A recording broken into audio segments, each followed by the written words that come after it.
नमस्कार दोस्तों, स्वागत है आपका अपना ही यूट्यूब चैनल टुडे एग्जाम पर। दोस्तों, जैसा कि हम लोग 28 क्लास सीरीज की वीडियो वॉच कर रहे हैं, आज हम 28 क्लास में से क्लास नंबर 10 की यहाँ पे कंटेंट को देखेंगे। चलिए शुरू करते हैं आज का ये क्लास।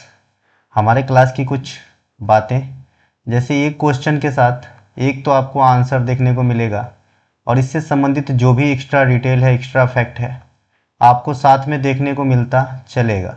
तो शुरू से अंत तक बने रहिएगा। सिर्फ वही बात करेंगे जो आपके एग्जाम के लिए इम्पोर्टेंट है और बहुत लिमिट बात करता हूँ, और इसी लिमिट कंटेंट के बल पे सैकड़ों रिजल्ट दिला चुका हूँ, और जो बच्चे टिके रहेंगे उनको दिला के ही दम लूँगा। चलिए शुरू करते हैं आज का ये क्लास। हमारा कोई सा भी कंटेंट चाहिए, ई बुक या PDF, तो आप इस मोबाइल नंबर पे व्हाट्सएप मैसेज के थ्रू कंटेंट को बाय कर सकते हैं एक छोटी सी फ़ी अदा करके, या फिर इसी व्हाट्सएप नंबर का डिस्क्रिप्शन में लिंक दिया गया है, आप डायरेक्ट लिंक क्लिक करके भी विजिट कर सकते हैं। यहाँ पे कुछ बच्चे जो हाल फिलहाल अपनी रिजल्ट का क्रेडिट, सिलेक्शन होने का क्रेडिट मुझे दिया, इनमें से है एक नितेश दामले भाई साहब। ये MP पुलिस में पहले सेलेक्ट थे, अब ये दिल्ली पुलिस में सेलेक्ट हो गए हैं। इन्होंने अपनी पढ़ाई GK GS के क्षेत्र में जो है मुझे भी उसका जिम्मेवार ठहराया है, कुछ मैं योगदान दिया हूँ ऐसा इन्होंने इस लाइन में कहा है। बहुत बहुत धन्यवाद।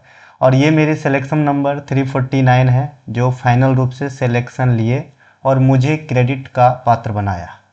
इसी प्रकार से कुछ अन्य बच्चे, जैसे बिहार दरोगा में, इसके अलावा कुछ अन्य बच्चे NTPC और इसके बाद दिल्ली पुलिस, कई तो एक से अधिक एक साथ रिजल्ट ले चुके हैं। तो आप भी इस लाइन में आ सकते हो, बस ज़रूरत है ध्यान से हमारे कंटेंट को पढ़ने का और साथ में मॉक टेस्ट लगाते रहने का। यही दो के बल पे आपको सिलेक्शन दिलाऊंगा। चलिए, पहला प्रश्न जो है, निम्नलिखित में से कौन सा एक अप्रत्यक्ष कर इनडायरेक्ट टैक्स का उदाहरण नहीं है? अब बहुत दिन से आप तैयारी करते हैं तो इनडायरेक्ट और डायरेक्ट टैक्स में आपको डिफरेंस तो पता ही होगा क्या होता है, नाम से स्पष्ट है। इनडायरेक्ट मतलब जो भाया भाया जिसको पे करना है उसके पास पहुँचे, और डायरेक्ट टैक्स का मतलब होता है जिसको पे करना है आप डायरेक्ट पे कर दे रहे हैं। तो यहाँ पे 4 ऑप्शन है। पहला है GST, बिक्री कर, इसके बाद STT है, प्रतिभूति ट्रांजैक्शन टैक्स कहते हैं इसे, और D नंबर है स्टाम्प ड्यूटी। इसका राइट आंसर है STT। ये जो टैक्स है ये आपका इनडायरेक्ट टैक्स का उदाहरण नहीं है, ये डायरेक्ट टैक्स में आता है। ध्यान रखना, ये कैसे आता है, चारों टैक्स को एक एक करके समझते हैं। तो आंसर तो आप समझ लिए। आइए सबसे पहले स्टाम्प ड्यूटी को उठाता हूँ। ये क्या होता है? स्टाम्प ड्यूटी यह संपत्ति की खरीद बिक्री पे और कानूनी दस्तावेजों के पंजीकरण पर लगने वाला राज्य स्तरीय टैक्स है। ये टैक्स का बेनिफिट किसे जाता है? तो संबंधित स्टेट्स को जाता है आपका स्टाम्प ड्यूटी। ठीक है, यहाँ पर नोट करके मैंने एक चीज़ लिखा है जो बड़ी गूढ़ बातें होती है और एग्जाम में पूछे जाते हैं कि भाई शेयर, डिवेंचर, प्रॉमिसरी नोट और बिल ऑफ एक्सचेंज जैसे वित्तीय साधनों पर स्टाम्प ड्यूटी लगाने का जो काम है, कानून है, वो केंद्र सरकार बनाती है। जो नियम है इन सभी चीज़ों पे स्टाम्प ड्यूटी लगाने का, वो केंद्र सरकार बनाता है, लेकिन इससे भी जो टैक्स कलेक्शन होता है वो संबंधित राज्य को ही दिया जाता है। यहाँ पे आपको ये वाली पॉइंट, स्टाम्प ड्यूटी का जहाँ डेफिनेशन या फिर पहचान लिखा है और नीचे जो नोट लिखा है, इन दोनों को पढ़ने से आपको एक चीज़ समझ में आना चाहिए कि इसके जो वसूली होते हैं, यानी इसके वसूली से जो टैक्स के रूप में पैसे या धन आते हैं, वो फाइनली राज्य के पास जाता है, स्टेट के पास जाता है। लेकिन इस नोट में कुछ और छुपा है कि कुछ एक मामले पे स्टाम्प ड्यूटी पे जो कानून है वो केंद्र सरकार बनाता है, और यहीं से क्वेश्चन पूछेगा, और जो पहले से क्लियर नहीं रहेगा वो गलती करके आएगा। ठीक है, नेक्स्ट पॉइंट है हमारा प्रतिभूति लेन देन कर, सिक्योरिटीज ट्रांजैक्शन टैक्स या STT जिसे शॉर्ट में कहते हैं। ठीक है, भारत में शेयर बाजार जो स्टॉक मार्केट होता है उनमें जो होने वाली गतिविधियां हैं, यानी शेयर की खरीद और बिक्री, इन पे जो टैक्स लगाया जाता है इसे ही हम सिक्योरिटीज ट्रांजैक्शन टैक्स कहते हैं, STT कहते हैं। और यह एक डायरेक्ट टैक्स का उदाहरण है, प्रत्यक्ष कर का उदाहरण है। यूं समझिए आपका नाम है राम और आप जो है शेयर बाजार में जो है काम करते हैं, मतलब शेयर बाजार में अपनी जो है पहुंच रखते हैं। तो अगर आप शेयर को खरीदते हैं या फिर बेचते हैं तो खरीदने और बेचने पर भी टैक्स लगाया जाता है इनिशियल। आपको इस सौदे में प्रॉफिट होगा या लॉस होगा उनसे मतलब नहीं है, है ना। जब आप खरीदेंगे और बेचेंगे उसी समय आपको जो है टैक्स ले लिया जाएगा, वसूली कर लिया जाएगा, ठीक है। तो इसे ही है ना एसटीटी कहा गया है। इस पे अभी कुछ एक दिन पहले मौलिक अधिकार के जो है हनन जैसा बात इस पे आया था कि भाई आप एक ही चीज़ के लिए दोबारा टैक्स वसूल रहे हो। मान लीजिए कि मैं शेयर बाज़ार में 100 शेयर खरीदा और फिर उसे बेचा, तो खरीदने और बेचने पे तो मैं टैक्स दे ही रहा हूँ। अगर मुझे प्रॉफिट हो गया खुदा न खास्ता तो इस प्रॉफिट पर भी मैं टैक्स चुकाऊंगा। तो भाई एक ही काम के लिए दो बार टैक्स क्यों? तो ये बात जो है राइज हुआ था, तो इसीलिए चर्चा का विषय है और आपके एग्जाम में देखने को मिलेगा, ठीक है। तो इसे अच्छे से समझिए। जब आप शेयर खरीदते हो बेचते हो तो उस समय जो टैक्स लगती है उसे एसटीटी कहा जाता है, और उस बिजनेस पे जो आपको प्रॉफिट टैक्स होगा ये तो आपका इनकम टैक्स एक बार फिर से जाएगा। तो एक ही चीज़ के लिए दो बार टैक्स, इसीलिए यह मुद्दा राइज हुआ था और ये कोर्ट तक चला गया था मुद्दा, ये ध्यान रखना। तो जो एसटीटी है ये लाभ या हानि पे नहीं लगता है, ये आपके शेयर की खरीद और बिक्री पे लगता है। इसकी जो शुरुआत हुई थी दोस्त ये 2004 में हुआ था। कब हुआ था? 2004 में हुआ था। ध्यान रखेंगे, बातों को क्लियर करते हुए चलेंगे। इसके अलावा भारत में जो प्रतिभूतियां हैं, सिक्योरिटीज की जो निगरानी है भारतीय प्रतिभूति और विनिमय बोर्ड सेबी करती हैं। जो शेयर बाजार से संबंधित गतिविधियां की निगरानी रखती है वो सेबी के पास ऑथराइज है ना, जिसकी स्थापना 12 अप्रैल 1988 को हुआ था। आप कहीं कहीं बुक में सेबी की स्थापना 12 अप्रैल 1988 देखते हैं और कहीं कहीं सेबी से संबंधित जब मैचिंग वाला क्वेश्चन आता है तो आप 1992 में भी मैच करते कई बार किए भी होंगे। तो इसका क्या कारण है भाई? स्थापना तो हो गई 1988 में, लेकिन इनको मान्यता 92 में दिया गया था, ठीक है। तो स्थापना पहले मान्यता बाद में। जैसे आरबीआई का आपका स्थापना भैया 1935 में हुआ था आरबीआई एक्ट 1934 के अनुसार, और इसकी जो राष्ट्रीयकरण हुआ था ये 1949 में हुआ था। जस्ट लाइक इसी प्रकार से आपका जो है सेबी का भी है स्थापना 1988 में, लेकिन इसको मान्यता जो है 1992 में दिया गया था। इसका जो हेड क्वार्टर है ये बम्बई के अंदर है और वर्तमान में जो इनके अध्यक्ष हैं तुहिन कांत पांडे जी हैं। तो इन्हें ध्यान रखेंगे, तुहिन कांत पांडे जी को। देखिए इसमें जो है पहली और एकमात्र वर्तमान समय तक जो है अध्यक्ष बनी थी महिला, उनका नाम था माधवी पुरी बुच। तो इनको भी ध्यान रखेंगे, खुदा न खास्ता कभी पूछ दे तो आपको बना के आना है। अब जीएसटी से संबंधित बात कर लेते हैं। जीएसटी 101वें संविधान संशोधन अधिनियम जो आपका बिल नंबर 122वां था, है ना, इसके तहत जीएसटी विधेयक संसद द्वारा अगस्त 2016 में पास किया गया था। लेकिन जो जीएसटी है जो अप्लाई होता है वो हमारा 1 जुलाई 2017 से, माफ़ कीजिए अप्लाई नहीं एप्लीकेबल 2017 से होता है। अंग्रेजी में कमज़ोर हूँ, थोड़ा बिहारी बच्चा हूँ इसके लिए, ठीक है मेरे भाई। तो 1 जुलाई 2017 से लागू होता है इंडिया के अंदर जीएसटी, ठीक है। नई संशोधन के बाद जो जीएसटी का एक्टिव स्लैब है, जो रेट है, जो दर है, पैमाना है, उसमें कुछ चेंजेस किए गए हैं। तो आपको न्यू स्लैब और जो पुरानी स्लैब था दोनों को ध्यान रखना है। तो न्यू स्लैब में आप 12% और जो 12% और 28% वाली जो बात था उनको आप जो है यहाँ पे नहीं देखेंगे। जो पुराना स्लैब में जीएसटी का रेट था वो 0%, 5%, 12%, 18% और 28% का जो है स्टैंडर्ड था। लेकिन वर्तमान में ये 28 वाला और ये 12 वाला को गैब कर दिया है। अब जो जीएसटी स्लैब है ये 0% है, 5% है, 18% है और बहुत ज़्यादा विलासिता वाली वस्तु पे 40% है हाईएस्ट। तो ये चार जो है जीएसटी का स्लैब है वर्तमान में।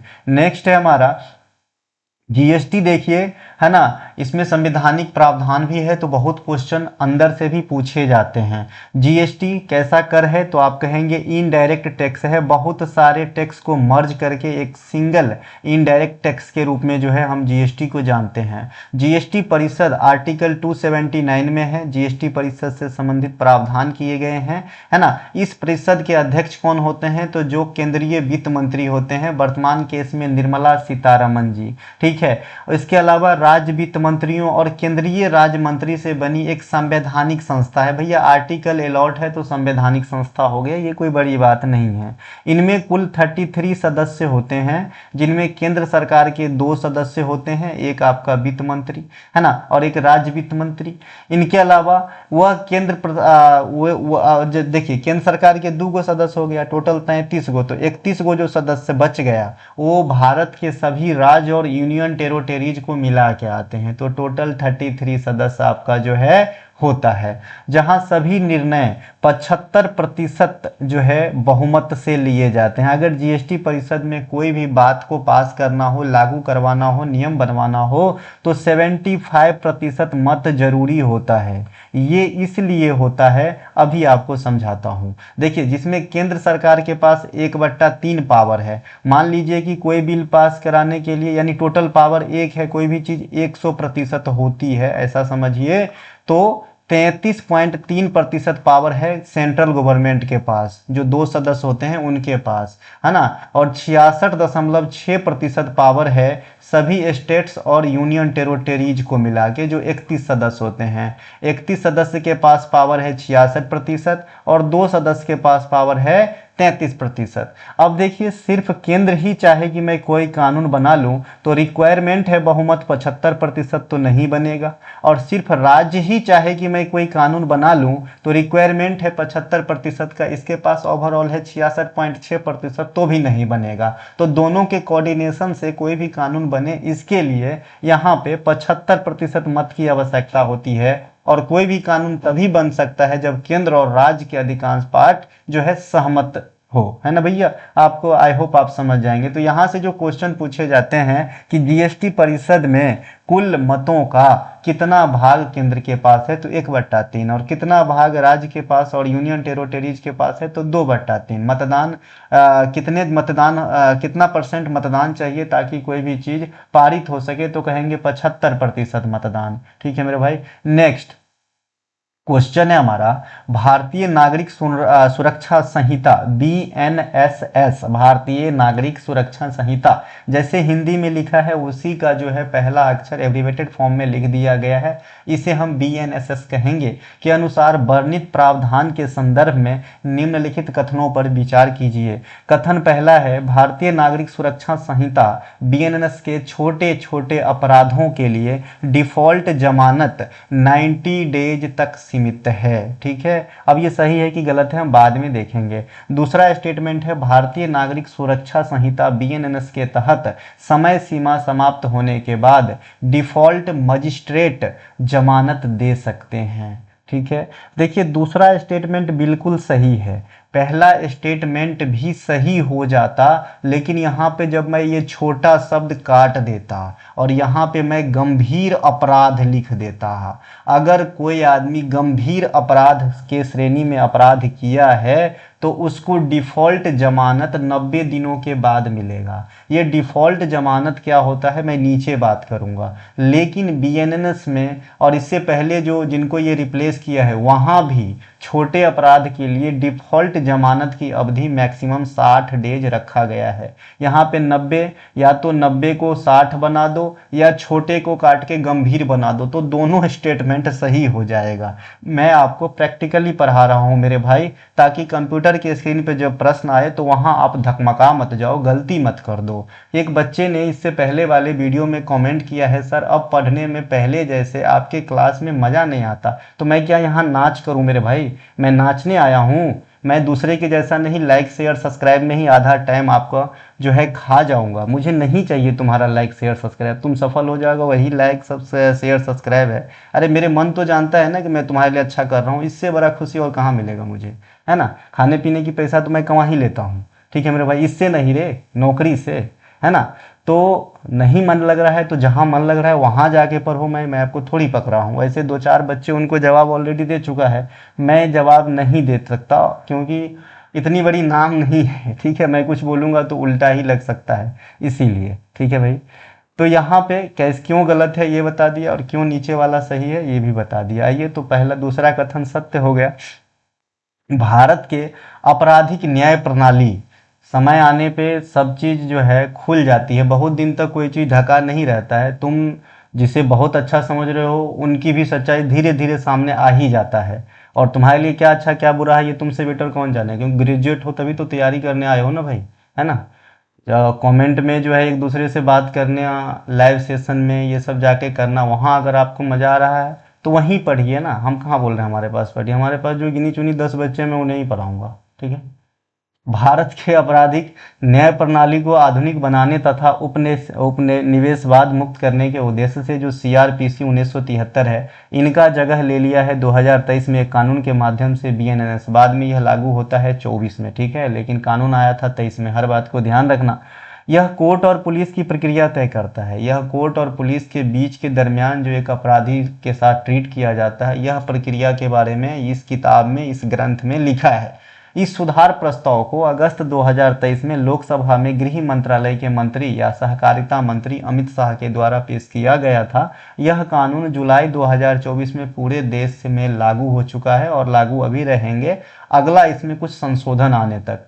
सीआरपीसी में 484 धारा था, लेकिन इसमें धाराओं की संख्या बढ़कर 531 हो गया। ये वीवीआई पॉइंट रहेगा आपके लिए कि भाई नया वाला जो बीएनएनएस है उसमें धाराओं की संख्या कितनी है ना। पहले 484 धारा वाले सीआरपीसी को रिप्लेस करके ये जो बीएनएस बना है इसमें 531 धाराएं हैं। भारतीय नागरिक सुरक्षा संहिता बीएनएनएस के तहत छोटे अपराधों के लिए डिफ़ॉल्ट जमानत 60 दिनों तक सीमित है ना मेरे भाई। डिफ़ॉल्ट जमानत का प्रावधान उन मामलों में लागू होता है जहां जांच निर्धारित समय सीमा के भीतर पूरी नहीं होती है। अब सबसे बड़ी बात आपके लिए इस लाइन को अच्छे से समझना है। 60 दिन तो हमने बता दिया। देखिए, अगर आपने छोटा मोटा अपराध किया है, मान लीजिए किसी को 2 झापड़ मारा है और उसका जो है एक दांत टूट गया है, तो अपराध तो है लेकिन छोटा अपराध है। मान लीजिए आपने किसी का मग्गा चोरी किया है, तो अपराध तो है लेकिन छोटा अपराध है। इस अपराध में, है ना, आपको ऐसा नहीं है कि आपको 7 वर्ष की सजा होगा या फिर उम्र कैद या फांसी होगा, तो इसे छोटा अपराध की श्रेणी में माना जाएगा। और जब आप छोटा अपराध करते हो तो आपके लिए डिफ़ॉल्ट जमानत की अवधि 60 डेज का है। इसका मतलब अगर 60 दिन तक पुलिस जो है कार्रवाई कराने या फिर आपको दोषी साबित करने इत्यादि में जो है कामयाब नहीं हो पाया है, तो आप एक डिफ़ॉल्ट जमानत के लिए जो है आपका मौका मिल जाता है, आप जमानत मांग सकते हो, ठीक है मेरे भाई। इनके अलावा यहाँ पे नोट लिखा है एक चीज, दंड प्रक्रिया संहिता। जमानत मतलब आप रिलीज हो जाएंगे लेकिन आपके सर से केस जाएगा नहीं, वो चलता रहेगा, है ना। दंड प्रक्रिया संहिता सीआरपीसी भारतीय नागरिक सुरक्षा संहिता बीएनएस के तहत डिफ़ॉल्ट जमानत के लिए समय सीमा समान है। छोटे अपराधों के लिए 60 दिन और गंभीर अपराधों के लिए 90 दिन। इस लाइन में हमने यह समझाने बताने का काम किया है, जो सीआरपीसी था जो पहले जिसको रिप्लेस किया है बीएनएसएस, तो इन दोनों में जो है इस दोनों अपराध को लिए जो डिफ़ॉल्ट जमानत की अवधि है वो समान ही रखा गया है, इसमें कोई छेड़छाड़ नहीं किया गया है। बस फर्क इतना है कि बीएनएनएस में जो है इनकी धारा बदल दिया गया है, 187/3 धारा में रखा गया है फॉल्ट जमानत वाली जो है, सॉरी, डिफ़ॉल्ट जमानत वाली बात, ठीक है। तो छोटा अपराध के लिए 60 दिन और बड़ा अपराध के लिए 90 दिन है डिफ़ॉल्ट जमानत की अवधि। पहले वाले में भी सेम था और वर्तमान बीएनएस में भी सही है। आज के इस क्लास में मैं खेल से संबंधित एक ऐसा टॉपिक पढ़ाऊंगा जहां से करंट और जो मतलब स्थिर प्रकार के क्वेश्चन आते हैं दोनों क्लियर होगा और बहुत ज़्यादा पूछे जाते हैं। और आजकल जो है इंडिया में 2 ही खेल काफ़ी टॉप पे चल रहे हैं, एक तो क्रिकेट और एक शतरंज। तो आज हम शतरंज को पकड़े हैं यहाँ पे, ठीक है। डिफ़ॉल्ट जमानत का अधिकार भारत के संविधान के अनुच्छेद 21 के साथ संरेखित है। जो डिफ़ॉल्ट जमानत है ना, उसका अधिकार भारतीय संविधान का अनुच्छेद क्या कहता है, निजता का अधिकार है या प्राण एवं दैहिक स्वतंत्रता का अधिकार है, इसे हम निजता का अधिकार भी कहते हैं। तो इसी को जो है रिलेट करता है कि भाई आपका अधिकार है डिफ़ॉल्ट जमानत, कि भाई आपको 60 दिन तक जो है कार्रवाई या जांच पूरी नहीं किया जा सका तो आप बाहर जाइए, जांच आप पे चलता रहेगा, ऐसा आपको अधिकार है ना, निजी अधिकार है जो जीवन और व्यक्तिगत स्वतंत्रता की सुरक्षा की गारंटी देता है। भारतीय नागरिक सुरक्षा संहिता BNS के तहत किसी व्यक्ति को, है ना, हो सके तो आप लोग जो है वीडियो को शेयर करें उनके पास जो वास्तव में पढ़ने वाला हो सके तो, कोई रिस्ट्रिक्शन नहीं, कोई ये नहीं।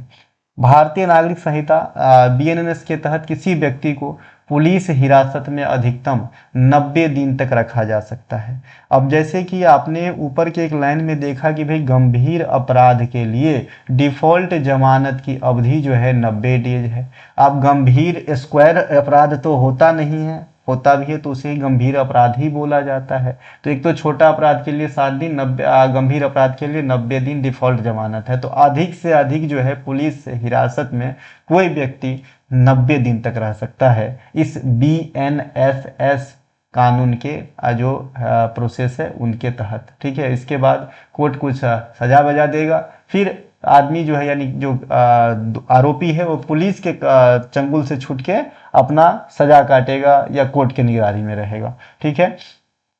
भारतीय नागरिक सुरक्षा संहिता BNS के तहत किसी व्यक्ति को पुलिस हिरासत में रखने की अधिकतम अवधि 15 दिन है। अगर आपकी इनिशियल, मान लीजिए मैंने पेन चोरी किया, मुझे पुलिस अपने हिरासत में ले लिया है तो मुझे 15 दिन तक इनिशियली रखेगा। अगर वह पुलिस को लगे कि मैं 15 दिन में साक्ष्य नहीं जुटा पाया या नहीं जुटा पाएगा तो फिर मजिस्ट्रेट से वह पुलिस अधिकारी जिन्होंने मुझे इस प्रकार अपने कस्टडी मतलब हिरासत में रखा है वह अनुमोदन करेगा कि सर मुझे टाइम कम पड़ रहा है, इनके खिलाफ साक्ष्य या सबूत जुटाने में मुझे कुछ और टाइम दिया जाए। इस अवधि को समय समय पर बढ़ाया जा सकता है लेकिन एक नियत लिमिट तक, यानी 90 दिन से ज़्यादा नहीं, ठीक है भाई। समझ में आया कि नहीं? पुलिस अगर एक बार हिरासत में लिया तो मैक्सिमम 15 दिन तक ही रख सकता है और यह अवधि बढ़ सकता है, लेकिन उसमें किसका अनुमोदन लगेगा? मजिस्ट्रेट का, ठीक है। अब नीचे है BNSS के अंतर्गत 7 वर्ष या उससे अधिक की सजा पाने वाले दोषी अपराध के लिए जो है फॉरेंसिक जांच आवश्यक है।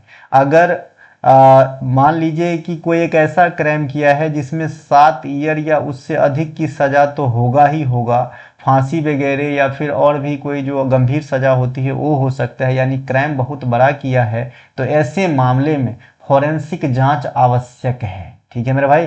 अब नोट करके यहाँ पे लिखा है IPC 1860, ये एक अलग किताब है, भारतीय दंड संहिता बोलते हैं, इसको हमने रिप्लेस कर दिया है ना, BNS के माध्यम से, भारतीय न्याय संहिता के माध्यम से, है ना। यह अपराध और उनकी सजा तय करता है कि भाई पेन चोरी के लिए कितना सजा होगा, है ना, और फाटक, रेलवे फाटक पे मोटरसाइकिल से टक्कर मारने के लिए कितनी सजा होगा। हालांकि रेलवे के केस में रेलवे सजा करता है, मैं जस्ट एक एग्जाम्पल बता रहा हूँ कि ये अपराध और सजा वाली किताब है। इंडियन एविडेंस एक्ट 1872 की जगह BSA भारतीय साक्ष्य अधिनियम आया। यह तय करता है कि कोर्ट में कौन से सबूत मान्य होंगे और कौन से सबूत मान्य नहीं होंगे। जैसे पुलिस को दिया गया, जब आप पुलिस हमें डंडा से मार रहा होता है, पीट रहा होता है कि बोलो चोरी किया, बोलना हाँ किया है, क्योंकि ये वाला जो स्टेटमेंट है वो कोर्ट में मान्य नहीं है। तत्काल तो मार खाने से बच जाओगे, समझे, है ना। तो ये BNS क्या तय करता है? अपराध और उनकी सजा, और BSA क्या तय करता है? कोर्ट में कौन से सबूत मान्य है और कौन से नहीं। और किसको रिप्लेस किया है? IPC को रिप्लेस किया है BNS, है ना। और इसके अलावा जो आपका इंडियन एविडेंस एक्ट है उनको रिप्लेस किया है BSA, CRPC को रिप्लेस किया है BNSS। तो ये जो दो बच गए आपका BNS BSA, इसके बारे में हम नेक्स्ट क्लास में पढ़ेंगे। नेक्स्ट क्वेश्चन है हमारा, भारत के विभिन्न राज्यों तथा केंद्र शासित प्रदेश में मनाए जाने वाली महोत्सव त्योहार के संदर्भ में निम्नलिखित में से सही उत्तर का पता कीजिए। 2 स्टेटमेंट है, आपको सही उत्तर पता करना है। पहला स्टेटमेंट है तरपा नृत्य महोत्सव, है ना, केंद्र शासित प्रदेश लद्दाख में मनाया जाता है, नेरे, है ना। तो ये आपका स्टेटमेंट रॉन्ग है। दूसरा है शिकारा महोत्सव में शब्द शिकारा पारंपरिक लकड़ी की नाव से संबंधित है, ये बिल्कुल सही है। जैसे आप केरल में ओणम फेस्टिवल के दौरान बेल्लमकली नाव का जो प्रतियोगिता होता है उसका नाम सुना होगा, तो वहाँ भी ये जो नाम है नाव से प्रेरित है। इसी प्रकार से जम्मू कश्मीर के अंदर एक शिकारा फेस्टिवल होता है ना, डल झील में होता है ये, तो वहाँ जो शिकारा शब्द है वो लकड़ी के जो पारंपरिक नाव होते हैं उनको रिलेट करता है। तो स्टेटमेंट सही है सेकंड वाला, और पहला स्टेटमेंट गलत है। ठीक है, तो यहाँ पे सेकंड को सही कर लेंगे।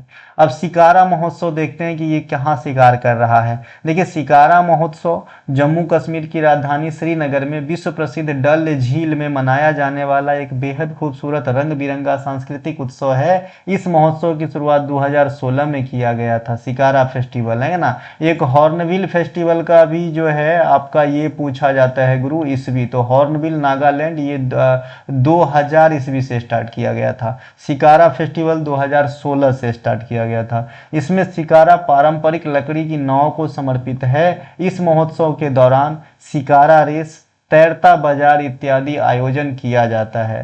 शिकारा रेस, नाव चलता रहेगा और नाव पे जो है ना मार्केट लगी रहेगी, छोटी मोटी खाने पीने की चीज़ या फिर स्थानीय जो फूड फेमस है, जूस फेमस है, वो सब बेचता रहेगा। जम्मू कश्मीर के जो भी वहाँ के स्थानीय कला से बनाया जाता है, टोपी क्या जो भी होता है वो सब भी आपको चलती लेक में बिकता नजर आएगा, यानी बाजार, तैरता बाजार। नेक्स्ट है हमारा तरपा नृत्य, जो स्टेटमेंट फर्स्ट में था। तरपा नृत्य एक पारंपरिक लोक नृत्य है जो दादर और नगर हवेली के आदिवासी समुदाय द्वारा किया जाता है, विशेष रूप से वारली समुदाय। वारली ये वारली समुदाय के नाम पे आप मुंबई में एक शहर का भी नाम देखेंगे, वर्ली, है ना, इससे मिलता जुलता। ठीक है, और अब मैं एक बात और बता दूं कि तरपा नृत्य में अगर ऑप्शन में दादर नगर हवेली नहीं है तो आपको महाराष्ट्र का ही चूज करना पड़ेगा, महाराष्ट्र ही चूज करना पड़ेगा, सेकेंडरी ऑप्शन है ये। ठीक है भाई, है ना। और इस नृत्य का नाम तरपा जो रखा गया है, तरपा एक वाद्य यंत्र होता है जो बांस और लौकी के सहायता से बनाया जाता है। ठीक है, यह हवा वाला वाद्य यंत्र है, पवन वाद्य यंत्र है ना। और यह नृत्य गोलाकार रूप में किया जाता है। ठीक है, हेमिस महोत्सव ये तो बहुत ही फेमस है, फिर भी इसके बारे में डिटेल जानकारी चाहिए आपको। आजकल आधा अधूरा नॉलेज से काम ना चली हो। हेमिस फेस्टिवल, यह लद्दाख में हेमिस मठ के प्रांगण में तिब्बती बौद्ध धर्म के संस्थापक गुरु पद्म संभव की जयंती को सेलिब्रेट करने का जो है त्यौहार है। याद रखिए, हेमिस मठ भी है ना, और ये लद्दाख में ही है। इसके अलावा इस महोत्सव के दौरान प्रसिद्ध छम नृत्य या चाम नृत्य किया जाता है जो बुराई पर अच्छाई की जीत का प्रतीक है। ठीक है, तो ये कौन से गुरु के सम्मान में करा गया, तो आप कहेंगे गुरु पद्म संभव। ठीक है, बौद्ध धर्म से। नारोपा महोत्सव, नारोपा महोत्सव यह भी हेमिस मठ में ही किया जाता है, मनाया जाता है। मुख्य नारोपा उत्सव जो है कुंभ मेला के तरह 12 साल में एक बार आता है, लेकिन हर साल मिनी नारोपा मनाया जाता है। जैसे भाई महाकुंभ 12 साल में और अर्ध कुंभ सब आते रहते हैं, उसी प्रकार से जो है नारोपा महोत्सव हेमिस मठ के प्रांगण में 12 साल में एक बार मेन वाला आता है, और वैसे हर वर्ष मिनी नारोपा आता है। ठीक है, इसे हिमालय का कुंभ भी कहा जाता है। यह बौद्ध विद्वान, दार्शनिक और संत गुरु नारोपा के जीवन, दर्शन और शिक्षाओं के सम्मान में आयोजित किया जाता है या मनाया जाता है। गस्टर महोत्सव, देखिए गस्टर शब्द को ही पकड़ के रखना है, क्योंकि गस्टर, स्पुतनिक गस्टर और कई गस्टर होते हैं, लेकिन सभी गस्टर कहाँ होते हैं, लद्दाख के अंदर, इसलिए मैं सिर्फ गस्टर महोत्सव लिखा है। ठीक है भाई, जहाँ भी गस्टर रहेगा लद्दाख। तो गस्टर महोत्सव लद्दाख के विभिन्न बौद्ध मठों में मनाया जाता है। यह त्योहार बुराई पर अच्छाई की जीत की जश्न और विश्व शांति की प्रार्थना के लिए आयोजित किया जाता है। इसमें रंग बिरंगे मुखौटे पहनकर जो लामाओं यानी भिक्षुओं का जो फेमस पारंपरिक नृत्य है चाम नृत्य, ये किया जाता है। चाम नृत्य के बारे में भी अलग से पूछा जाता है कि भाई चाम नृत्य क्या है। तो भाई देखो, याक छाम ये सब अलग अलग है, खाली चाम कहेगा तो लद्दाख, और ये बुराई पे अच्छाई वाला जो है जीत है, मतलब नृत्य है। लोसार, ये भी बौद्ध धर्म से जुड़ा है त्योहार है। तिब्बती बौद्ध नव वर्ष कहते हैं, न्यू ईयर है। तिब्बती भाषा में लो का अर्थ होता है वर्ष और सार का अर्थ होता है ना, सार का अर्थ होता है और सार का अर्थ होता है नया। लो का अर्थ होता है वर्ष और सार का अर्थ होता है नया, यहाँ नहीं लिखा है तो इसीलिए नव वर्ष होता है लोसार। यह लद्दाख के अलावा हिमाचल प्रदेश, अरुणाचल प्रदेश इत्यादि में भी मनाया जाता है। इसी प्रकार का एक त्यौहार है लोसांग, है ना, ये आपके सिक्किम के अंदर मनाया जाता है। यह भी बौद्ध धर्म से ही जुड़ा हुआ त्यौहार है। ठीक है भाई। नेक्स्ट है हमारा सागा दावा। सागा दावा आपका जो है सिक्किम में मनाया जाता है, बौद्ध धर्म से संबंधित त्यौहार है। यह त्यौहार भगवान बुद्ध के ट्रिपल एक्शन को दर्शाता है। भगवान बुद्ध के जीवन के 3 सबसे महत्वपूर्ण घटना, जन्म, ज्ञान और जो आपका महापरिनिर्वाण है, जो बुद्ध के मृत्यु को रिलेट करता है, तो ये तीनों की जो है शक्ति कहिए या पुण्य कहिए एक साथ आ जाता है इस त्यौहार में, ऐसा माना जाता है। ठीक है। यह तिब्बती चंद्र कैलेंडर के चौथे महीने में पूर्णिमा को मनाया जाता है, तो ये ध्यान रखना है। अभी हमने बौद्ध धर्म का त्यौहार पढ़ा। बौद्ध धर्म का कुछ और त्यौहार है बैसाख पोया, है ना, बैसाख पोया, इसे भी ध्यान रखेंगे। बैसाख या फिर बैसाख पोया ये भी बौद्ध धर्म का त्यौहार है, इसे ध्यान रखना है। ठीक है भाई। इसके अलावा बुद्ध पूर्णिमा है ना। इनके अलावा आते हैं ईसाई धर्म के 3 महत्वपूर्ण त्यौहार को पढ़ते हैं। देखिए ईसाई धर्म में वैसे तो बहुत त्यौहार है, लेकिन 3 त्यौहार जो है काफ़ी फेमस है और पूरे विश्व में फेमस है। क्रिसमस तो पूरे विश्व में फेमस है। जितने भी सीबीएसई स्कूल है, जितने भी प्राइवेट स्कूल होते हैं इंग्लिश मीडियम, वहाँ पे क्रिसमस ही सबसे धूमधाम से मनाया जाता है, ऐसा मैंने वॉच किया है ना, है ना। तो इस 25 दिसंबर को ईसा मसीह साहब के जन्मदिन पे मनाया जाता है। गुड फ्राइडे, है ना, इस दिन ईसा मसीह जी को सूली पर चढ़ाया गया था और यह शोक और प्रार्थना का दिन है, शोक और प्रार्थना का दिन है। इस्लाम धर्म में जो एक आपका शोक कहिए या गम का त्योहार कहिए कौन सा होता है, आप लोगों से मैं यहाँ पे पूछूंगा। एक क्वेश्चन और आपसे पूछूंगा कि कौन से जनजाति के लोग दिवाली को शोक के रूप में मनाते हैं, है ना, दिवाली को शोक के रूप में मनाते हैं। ये दोनों क्वेश्चन 1000 बार बता चुका हूँ, इसीलिए मैं यहाँ पे तो नहीं बताऊंगा। आप लोग मुझे बताना इस्लाम धर्म में कौन से त्यौहार के शोक के रूप में मनाते हैं या गम के रूप में मनाते हैं। यानी त्यौहार तो मना रहे होते हैं लेकिन खुशी जाहिर करने के लिए नहीं, गम व्यक्त करने के लिए। और दिवाली के शोक के रूप में कौन से जनजाति के लोग मनाते हैं। ये 2 क्वेश्चन मैंने आपसे पूछा है। अच्छा लगे तो जवाब देना, है ना, और नहीं अच्छा लगे तो भी जवाब देना। चलिए, ये गुड फ्राइडे हो गया। एक होता है ईस्टर। ऐसा माना जाता है कि जब ईसा मसीह जी को सूली पे चढ़ाया गया तो जो नेक्स्ट संडे आया 3 दिन के बाद, तो फिर से वो जीवित हो उठे। तो इसीलिए ईस्टर जो है ईसाई धर्म में खुशी का त्यौहार है, हर्षोल्लास का त्यौहार है। ठीक है। तो ये 3 त्यौहार हम ईसाई धर्म से लेके चलेंगे। इनके अलावा सिख धर्म के कुछ प्रमुख त्यौहार, एक और त्यौहार याद रखना, हेलोवीन त्यौहार, है ना। हेलोवीन त्यौहार ये यूरोपियन त्यौहार है और इसका एक फिक्स डेट होता है। ये भी पूछ लूँ क्या, क्योंकि कई बार बता तो चुका हूँ। हेलोवीन त्यौहार का एक फिक्स डेट है। वो डेट कौन सा है बताना, वो डेट कौन सा है बताना। ये भी मैक्सिमम ईसाई धर्म के लोग ही मनाते हैं और ये यूरोप वगैरह में मनाया जाता है। अब सिख धर्म के त्यौहार यहाँ पे देखते हैं। बैसाखी, यह साल 1699 में जब गुरु गोविंद सिंह जी ने खालसा पंथ की स्थापना किया था, है ना, 13 या 14 अप्रैल को इसी के याद में मनाया जाता है। यानी नव वर्ष के रूप में मनाते हैं। नर्व क्यों लिख रहे हैं भाई, नव वर्ष के रूप में मनाते हैं सिख धर्म के लोग बैसाखी का त्यौहार। और मकर संक्रांति के समय मनाते हैं सिख धर्म के लोग लोहड़ी का त्यौहार, है ना। आप जानते हैं कि नव वर्ष जो है इंडिया में अप्रैल के महीने में मैक्सिमम स्टेट में आता है। नाम अलग अलग होते हैं उनके, कई बार बता चुका हूँ मकर संक्रांति और नव वर्ष के नाम, इसीलिए मैं दोबारा नहीं बता रहा हूँ। ठीक है। तो ये पंजाब का फसल कटाई और नव वर्ष का त्यौहार है, यहाँ लिखा भी है। तो बैसाखी सिख धर्म से संबंधित है। खालसा पंथ जो गुरु गोविंद सिंह 1699 में एस्टेब्लिश किए थे उनको याद किया जाता है और ये नव वर्ष के रूप में सेलिब्रेट किया जाता है। होला होला मोहल्ला होली के अगले दिन आनंदपुर साहिब में मनाया जाता है। गुरु गोविंद सिंह जी के द्वारा शुरू किए गए इस त्यौहार में सिख योद्धा अपनी वीरता और युद्ध कला गतका का प्रदर्शन करता है। देखिए होला मोहल्ला त्यौहार तो आप समझ गए सिख धर्म के होली के नेक्स्ट दिन मनाया जाता है, गुरु गोविंद सिंह के द्वारा स्टार्ट करवाया गया था। यहाँ पे एक शब्द आया गतका, ये गतका क्या है? ये गतका है भैया, ये गतका क्या होगा पेन को भाई, ये गतका क्या है?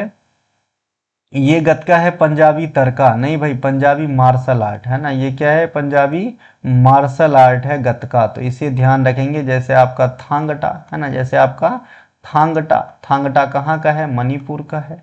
वैसे ही आपका पंजाब का गतका है। जैसे आपका लाठी, लाठी कहाँ का है?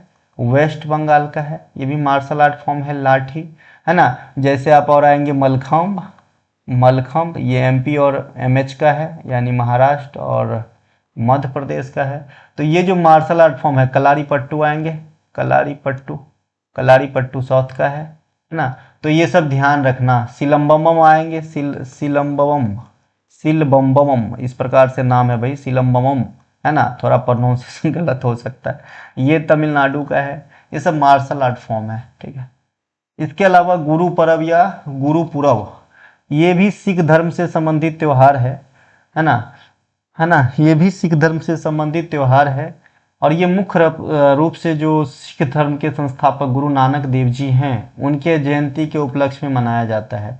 इस त्यौहार को आप प्रकाश पर्व भी कह सकते हैं, क्योंकि प्रकाश पर्व जो है सिख धर्म में मैक्सिमम गुरुओं के याद में मनाया जाता है, इसीलिए प्रकाश पर्व के अंतर्गत गुरु पर्व जो है गुरु नानक को समर्पित है। तो इससे क्वेश्चन आता है गुरु पर्व या गुरु पर्व किस सिख धर्म से के गुरु से संबंधित है? तो आप कहेंगे संस्थापक या फाउंडर गुरु नानक जी देव से।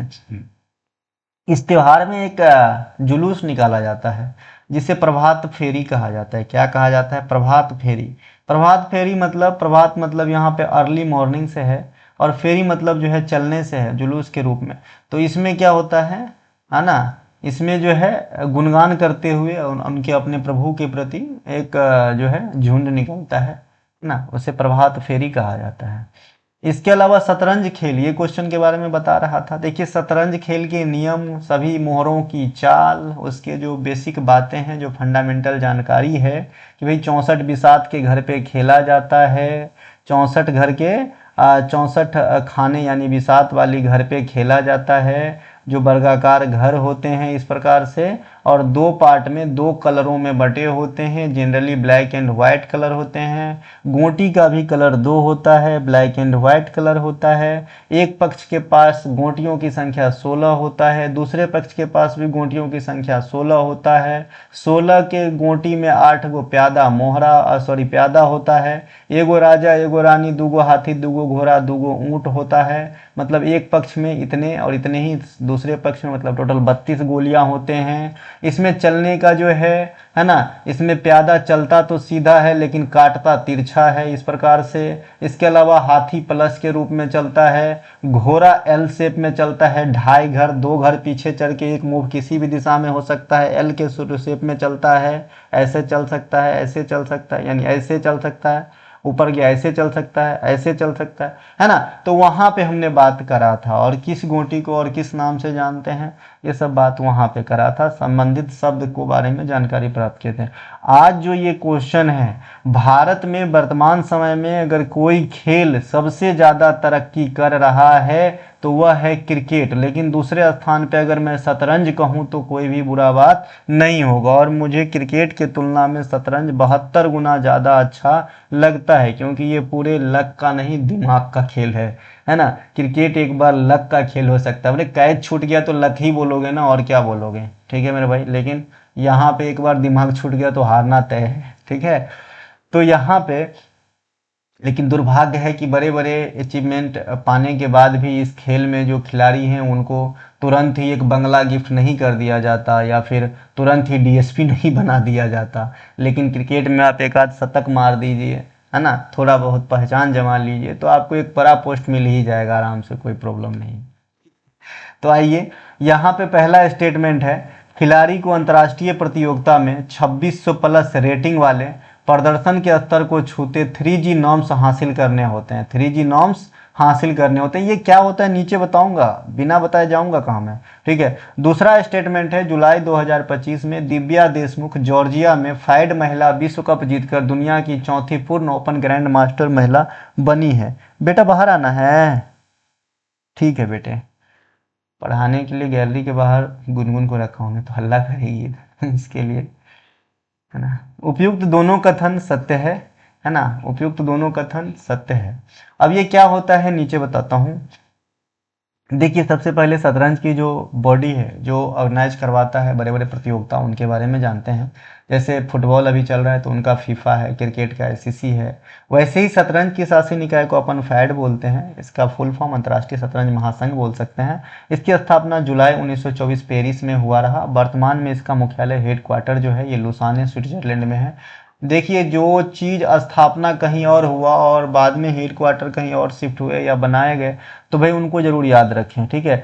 किसी खिलाड़ी को ग्रैंड मास्टर बनने की अंतिम शर्त, मान लीजिए आप एक शतरंज खिलाड़ी हैं, आपको ग्रैंड मास्टर की टाइटल जीतना है, तो आपको क्या कौन कौन दौर से गुजरना होगा। तो जब कोई खिलाड़ी अपने जीवन में 3G नॉर्म्स हासिल कर लेता है और उसके साथ ही अपनी खुद की लाइव फाइड रेटिंग कम से कम 2500 से अधिक कर लेता है, तो उसे ग्रैंड मास्टर बना दिया जाता है। अब ये 3G नॉर्म्स क्या होता है, मान लीजिए कि आप एक राम नाम का आदमी हैं जो चेस के प्लेयर हैं, आपको ग्रैंड मास्टर बनने की जो है चाहत है, तो आपको दुनिया के 3 बड़े बड़े दिग्गज खिलाड़ी को हराना होगा। अब ये दिग्गज खिलाड़ी कोई छोटे मोटे खिलाड़ी नहीं होंगे, ये दिग्गज खिलाड़ी 2600 येलो रेटिंग के पार खिलाड़ी होंगे। येलो रेटिंग एक मानक है शतरंज में जिससे खिलाड़ियों की गहराई का पता चलता है। मान लीजिए है ना मैग्नस कार्लसन, उसके आगे लिखा है 2750, तो आप समझ सकते हैं ये जो है बहुत हायर रैंक के खिलाड़ी हैं। तो उसी प्रकार से 3 दिग्गज खिलाड़ी जिनकी येलो रेटिंग मोर देन 2600 हो, उनको आपको अलग अलग प्रतियोगिता में हराना होगा 3 बार, एक बार नहीं, 2 बार नहीं, 3 बार नहीं। इसीलिए तो कहा ये लक का नहीं, प्योरली दिमाग का गेम है। फैड ऐसा समझता है कि कोई आदमी एक बार उसका लक साथ दे दिया होगा, गलती से ये दिग्गज को हरा दिया, एक बार हरा देगा, 2 बार हरा देगा, अरे भाई 3 बार कोई लक से कैसे जीत सकता है। तो ये प्योरली टैलेंट का काम है। तो 3 बार तो पहले आपको ऐसे बड़े खिलाड़ी को हराना होगा। ये 3 बार जब आप हरा लेते हैं तो इसे ही 3GM नॉर्म्स हासिल करना कहते हैं। मतलब 3 बड़े ग्रैंड मास्टर वाले खिलाड़ी को आप हरा दिए, है ना, तो आप 3G नॉर्म तो पास कर लिए, अभी भी आपका ग्रैंड मास्टर बनने का सपना पूरा नहीं हुआ है। अब इन तीनों को हराने के बाद, है ना, अब आपका एक खुद का टेस्ट होगा जिसमें राम वर्सेस श्याम खेलेंगे, है ना। राम वर्सेस श्याम मान लीजिए कोई प्लेयर है ना शतरंज के।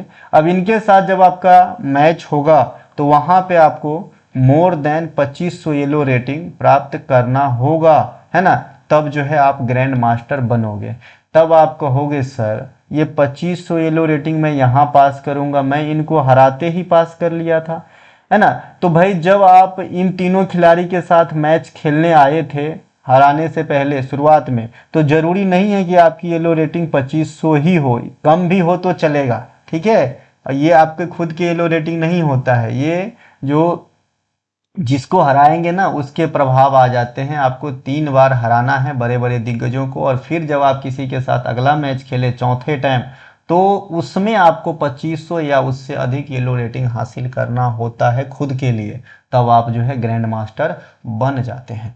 यही चीज लिखित में नीचे लिखा है, मतलब 3 बार दिग्गजों को हराना और एक बार खुद के मैच में 2500 से अधिक येलो रेटिंग हासिल कर लेना, तो आप ग्रैंड मास्टर बन जाओगे, ठीक है। यहाँ पे यही चीज लिखा है। नॉर्म्स का मतलब क्या होता है बता दिया है। 3G नॉर्म्स का मतलब क्या होता है ये भी बता दिया है कि 3 बार अलग अलग अंतर्राष्ट्रीय टूर्नामेंट में, है ना, बढ़िया परफॉर्मेंस करना, अच्छे खिलाड़ी को हराना जिसकी येलो रेटिंग कम से कम 2600 हो। शतरंज में भारत की प्रथम महिला ग्रैंड मास्टर कौन थी भैया, एस विजयालक्ष्मी सुब्बारमन विजयालक्ष्मी 2001 में भारत के लिए WGM बनी थी। अब यहाँ पे एक कंफ्यूजिंग पेयर रहता है आपके एग्जाम के अंदर, आप कहीं कहीं देखते हैं पहली महिला ग्रैंड मास्टर कोनेरू हम्पी, पहली महिला ग्रैंड मास्टर एस विजयालक्ष्मी। इन दोनों में क्या डिफरेंस है? अगर क्वेश्चन का आंसर है तो दोनों जगह सही है, लेकिन अगर एक एक ही क्वेश्चन में कुछ और शब्द डाल के मुझे यही क्वेश्चन पूछें और दोनों का नाम हो तो मैं किसको सिलेक्ट करूं सर। तो आइए समझिए,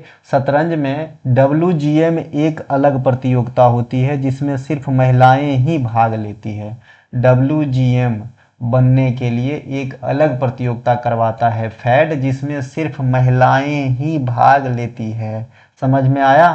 तो उस समय 2001 से पहले कोई भी महिला जो है ग्रैंड मास्टर न तो ओपन कोटा से बना था और ना ही WGM के माध्यम से बनी थी। ठीक है, तो पहली बार S Vijaya Lakshmi madam women का जो GM यानी ग्रैंड मास्टर बनने वाली प्रतियोगिता था उनमें भाग लेकर जीत हासिल की और WGM first women grand master बना इंडिया के लिए। इसीलिए हम कहते हैं कि भारत की प्रथम महिला grand master S Vijaya Lakshmi. लेकिन एक ग्रैंड मास्टर ओपन कोटा से होता है जिसमें मेल और फीमेल दोनों होते हैं। ठीक है मेरे भाई, एक ग्रैंड मास्टर ओपन कोटा वाला होता है, ये W ग्रैंड मास्टर है, ये सिर्फ महिलाओं के लिए होती है। एक ग्रैंड मास्टर ओपन कोटा से होता है जो मेन ग्रैंड मास्टर कहा जाता है, यानी ये बड़ा होता है पद में। ठीक है, तो भाई इसमें मेल और फीमेल दोनों भाग लेते हैं। तो ये ओपन वाला ग्रैंड मास्टर बनने वाली पहली भारतीय लेडी कोनेरू हम्पी रही थी। तो ये दूसरे पॉइंट में है 2002 में। ठीक है भाई, समझ में आया? सबसे कम उम्र की तथा सबसे पहली ग्रैंड मास्टर ओपन कैटेगरी से कोनेरू हम्पी। और WGM प्रथम महिला ग्रैंड मास्टर भारत की थी S सुब्बा लक्ष्मी। ठीक है भाई, दोनों में ग्रैंड मास्टर इसलिए कन्फ्यूजन है। पहले वाला में बता दिया WGM जो S विजया लक्ष्मी जी बनी उसमें सिर्फ महिला ही भाग लेते हैं और ये उपाधि सिर्फ महिला शतरंज खिलाड़ी को ही दिया जाता है WGM। और नीचे वाला जो ग्रैंड मास्टर है ये ओपन कैटेगरी के है, ये महिला और पुरुष दोनों को दिया जाता है। और ओपन कैटेगरी वाला GM जीतने का जो पहला कारनामा है वो कोनेरू हम्पी जी ने किया था 2002 में। अब तक मात्र 4 भारत की महिला शतरंज खिलाड़ी हैं जो ओपन ग्रैंड मास्टर की टाइटल जीत चुकी हैं। कोनेरू हम्पी 2002 में, द्रोणावल्ली हरिका 2011 में, R वैशाली और ये इंडिया के 84वें नंबर के ग्रैंड मास्टर थी ओपन कोटा से। 2023 में प्रागनंदा जी की बहन है ना, अभी नॉर्वे चेस जो है प्रागनंदा ने जीत लिया है डी गुकेश को हरा के, ये भी आएगा आने वाले समय में। दिव्या देशमुख 2025 में जीती है ना, और ग्रैंड मास्टर भी बनी है ना। और ये दिव्या देशमुख जी जो है ये महिला विश्व कप जीता है, फाइड महिला विश्व कप। इससे पहले कोई भी इंडियन महिला शतरंज प्लेयर फैड महिला विश्व कप नहीं जीती है। दिव्या देशमुख पहली वो महिला है जो फैड महिला विश्व कप जीती है ना। और इस प्रकार ये चौथा पूर्ण महिला ग्रैंड मास्टर बनी है। तो ओपन कैडर में 4 ही महिला है, सबसे लेटेस्ट आपका दिव्या देशमुख हो गया। लेकिन अगर इसमें भी मैं क्वेश्चन थोड़ा और डिटेल बना दूं, बढ़िया बना दूं कि भाई फैड महिला विश्व कप जीतकर ग्रैंड मास्टर बनने वाली भारत की पहली महिला शतरंज खिलाड़ी कौन है, तो उस केस में कोनेरू हम्पी को आंसर मत लगा देना मेरे भाई, दिव्या देशमुख को आंसर लगाना, है ना। दिमाग को दोहराओ, काम आएगा। कहाँ रखोगे पैकेट में?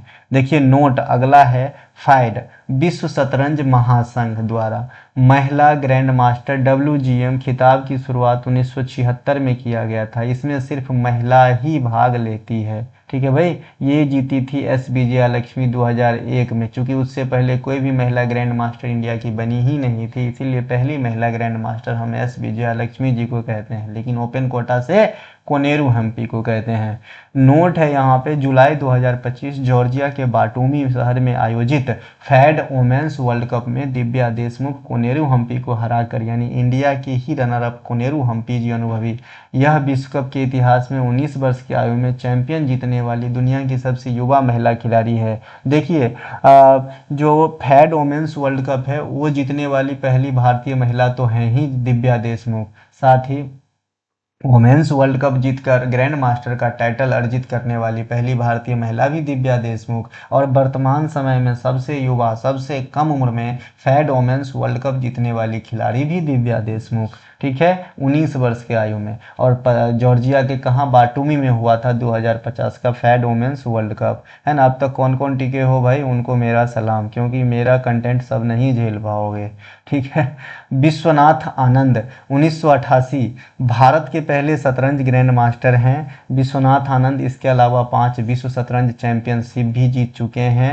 1988 में इन्हें पद्मश्री, 192 जब राजीव गांधी खेल रत्न पुरस्कार शुरू हुआ था तो सबसे पहले इन्हें ही दिया गया, जिसे हम वर्तमान में मेजर ध्यानचंद खेल रत्न अवार्ड कहते हैं। और इंडिया में खेल के क्षेत्र में यह सबसे बड़ी अवार्ड है। 2007 में इसे पद्म विभूषण जैसे सम्मान से सम्मानित किया जा चुका है। एक किताब लिखे, इसे तो किताब बहुत लिखे, लेकिन जो आपके एग्जाम में आते हैं इनका नाम है मैंड मास्टर। मैंड मास्टर जो है विश्वनाथ आनंद साहब का किताब है, इनको ध्यान रखेंगे। वर्तमान समय तक भारत में कुल 92 शतरंज खिलाड़ी ओपन ग्रैंड मास्टर की खिताब जीत चुके हैं। कुछ हालिया नाम नीचे दिया गया है ना, यहाँ से भी क्वेश्चन आता है। तो 28वां जो है दिव्या देशमुख जी 2025 में बाटुमी में जीती थी, महाराष्ट्र के रहने वाली हैं। 2510 येलो रेटिंग पार करके जीती थी, ग्रैंड मास्टर का खिताब जीती थी। मैंने वो बताया था ना कि 3G नॉर्म पार करने के बाद आपके खुद की प्रतियोगिता में, यानी 3G नॉर्म करने के बाद जो आपके चौथा मैच कराए जाएंगे उसमें आपको कम से कम 2500 येलो रेटिंग या उससे अधिक येलो रेटिंग प्राप्त करना होता है, तब आपको ग्रैंड मास्टर का खिताब मिलता है। तो यहाँ पे आप देख सकते हैं दिव्या देशमुख जी जब उनके 3G नॉर्म्स पार हो गए और खुद का जब फैड महिला वर्ल्ड कप में जो इनका मैच हुआ तो वहाँ पे 2510 येलो रेटिंग को पार करके ग्रैंड मास्टर की टाइटल जीत ली। रोहित एस कृष्णा 89वां ग्रैंड मास्टर है ना। इसके अलावा इलाम पृथ्वी 90वां ग्रैंड मास्टर है। 91वां BS राहुल जो है 91वां ग्रैंड मास्टर है। आर्यन बरसानी ये आपका 92वां ग्रैंड मास्टर है। और 93वां भी हो चुका है आरब डेंगला, है ना, ये भी 93वां ग्रैंड मास्टर है। तो इतने ग्रैंड मास्टर बन चुके हैं। 93 कर लीजिएगा, 93 ही लिखना चाह रहा होगा, 92 लिख दिया, गलत हो गया है ना। यहाँ पे हम पाते हैं कि ज़्यादातर केस में तमिलनाडु के ना बहुत ज़्यादा शतरंज प्लेयर और भी टैलेंटेड होते हैं। वर्तमान समय तक दुनिया में सबसे कम उम्र के ग्रैंड मास्टर अभी भी अमेरिका के अभिमन्यु मिश्रा बना हुआ है, भारतीय मूल के अमेरिकी नागरिक हैं। डी गुकेश भारत के सबसे युवा और दुनिया के चौथे सबसे कम उम्र के ग्रैंड मास्टर हैं। और डी गुकेश के बारे में एक और रिकॉर्ड है। डी गुकेश वर्ष 2024 में जो बुडापेस्ट में 45वें शतरंज ओलंपियाड में गुकेश ने 10 में से 9 अंक बनाकर भारत को पहली बार ऐतिहासिक टीम में गोल्ड मेडल दिलाया। इसे VVI कर लेंगे। देखिए जो ये शतरंज के ओलंपियाड होते हैं यहाँ से काफ़ी क्वेश्चन आता है। तो 2024 जो बुडापेस्ट में 45वें शतरंज ओलंपियाड हुआ था तो वहाँ पे गुकेश ने 10 में से 90 यानी 90% अंक पाकर जो है भारत को पहला शतरंज इस प्रकार के खेल में शतरंज ओलंपियाड में गोल्ड मेडल दिलाया। तो ये ध्यान रखना, है ना। इसके अलावा जो है 2022 में शायद शतरंज ओलंपियाड चेन्नई में हुआ था, जो हाल फिलहाल अपने यहाँ हुआ था, 2022 में हुआ था, ठीक है। इसके अलावा नोट करके यहाँ पे लिखा हूँ 46वां शतरंज ओलंपियाड जो नेक्स्ट होगा ये 2026 में उज्बेकिस्तान के समरकंद में होंगे, उन्हें ध्यान रखेंगे, ठीक है। इसके अलावा डी गुकेश के नाम और कुछ। डी गुकेश ने दिसंबर 2024 में सिंगापुर में आयोजित वर्ल्ड चेस चैंपियनशिप, जैसे वर्ल्ड चेस चैंपियनशिप ये पुरुष वाला है, चीन के तत्कालीन चैंपियन डिंग लीरेन को हराकर विश्व कप शतरंज चैंपियन का खिताब जीतने वाला सबसे पुरुष युवा खिलाड़ी बने। 22 यह रिकॉर्ड पहले महान गैरी कास्पारोव जो 22 वर्ष में जीते थे और गुकेश ने 19 वर्ष में जीता, 18.5 में, सॉरी। तो ये ध्यान रखना। देखिए 2 इंडियन दोनों ही तबाही। डी गुकेश 2024 जो है वर्ल्ड चेस चैंपियनशिप में जो है विश्व प्रसिद्ध डिंग लीरेन को हराया, है ना। और अभी आपने देखा कि भाई दिव्या देशमुख जो है ये वर्तमान में, है ना, वर्तमान में दिव्या देशमुख जो है फैड वुमेन्स वर्ल्ड कप में सबसे कम उम्र के सबसे युवा विजेता हैं। और डी गुकेश जो है शतरंज के जो है वर्ल्ड कप के सबसे युवा विजेता है यहाँ पे वर्ल्ड चेस चैंपियनशिप के, ठीक है। दोनों को ध्यान रखना। डी गुकेश को मेजर ध्यानचंद खेल रत्न पुरस्कार 2024 दिया जा चुका है। विश्व शतरंज चैंपियनशिप 2026 विश्व शतरंज चैंपियनशिप 2026 जो है शतरंज चैंपियन का निर्धारण करने के लिए मौजूदा चैंपियन डोमा राजू गुकेश यानी डी गुकेश और चैलेंजर जोबोखिर सिंदोरोव के बीच खेला जाएगा। आपको पता होना चाहिए कि जो विश्व शतरंज चैंपियनशिप होता है ये वर्तमान विजेता कौन है अभी के केस में? डी गुकेश है, 2024 में जीते थे, है ना, डी गुकेश है। इससे पहले डिंग लीरेन था।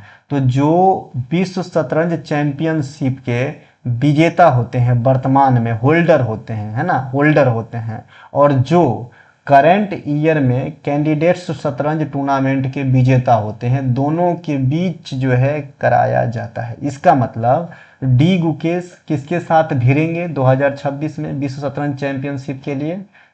जोबोखिर सिंदारोव के साथ भिड़ेंगे। ठीक है भाई, ध्यान रखना।